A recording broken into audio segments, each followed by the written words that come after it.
ending. So, if you don't want to know the result, look away now.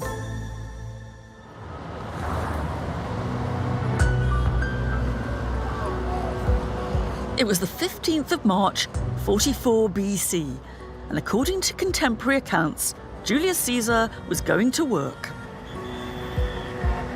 Very little of Caesar's Rome still exists, but we can get a glimpse of the ruins of the Senate House, the building where he died. When he gets to where the Senate is meeting, somewhere around here, everybody's chatting and gossiping until Caesar takes his seat.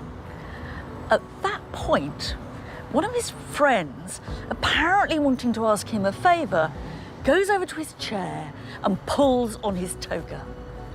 That's the signal. Suddenly, 20 or more of them, friends, colleagues, politicians, surround him. Out come their daggers and everyone has a go. Into Caesar's face, his thighs, his chest. Caesar fights back with the only weapon he's got. It was his pen, and it's hopeless. There's mess and panic everywhere, and everybody scarpers. That's what everybody knows about Julius Caesar. He gets killed. He wasn't the only famous Roman to meet a bloody end, but no other has captured our imagination in quite the same way. The scene of Caesar's murder has been immortalised in hundreds of paintings and in William Shakespeare's tragedy, Julius Caesar. It was in fact Shakespeare who coined the famous phrase et tu, Brute, you too, Brutus, that Caesar is supposed to have cried out when he saw one of his dearest friends wielding a dagger. Words we still use today as a shorthand for disloyalty and backstabbing. Maybe something we hear a bit too often in modern politics? But how and why did Julius Caesar end up literally and metaphorically stabbed in the back? How could a rich, but frankly not A-list aristocrat gain such power that the only way to get rid of him was to kill him? The Rome that Caesar was born into in 100 BC wasn't a bit like the ancient Rome we see in the movies. It was super powerful, all right, but there was no Colosseum, no gleaming white marble. All that came later. Caesar's Rome was home to about 1 million people, most of them living in pretty squalid, low-rise brick buildings.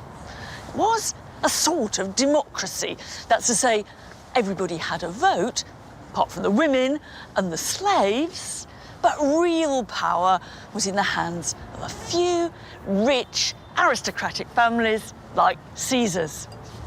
How very different from now, eh? So this was not yet the Rome ruled by emperors. It was a democracy, where power was never in the hands of one person for too long. But Caesar would change all that. Looking back on it, you can almost see his rise to power as a brilliantly executed strategy game, a masterclass in how to be top and engineer the ultimate power grab, one that would become a manual for leaders right up to now. And step one was simple: rewrite your own history.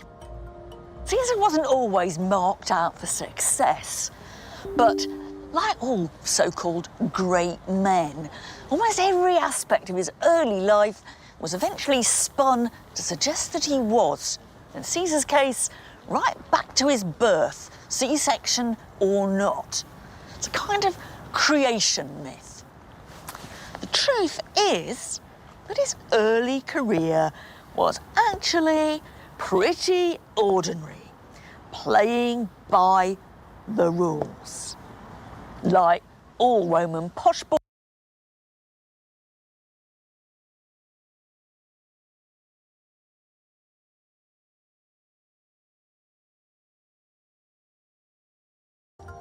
And step one was simple: rewrite your own history.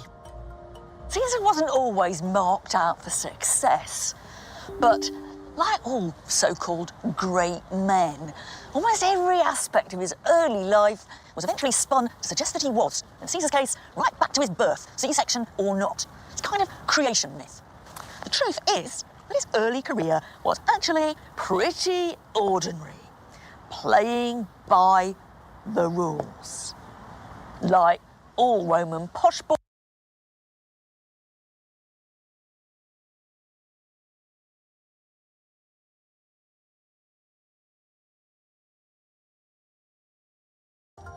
And step one was simple. Rewrite your own history. Caesar wasn't always marked out for success. Rewrite your own history. Caesar wasn't always marked out for success.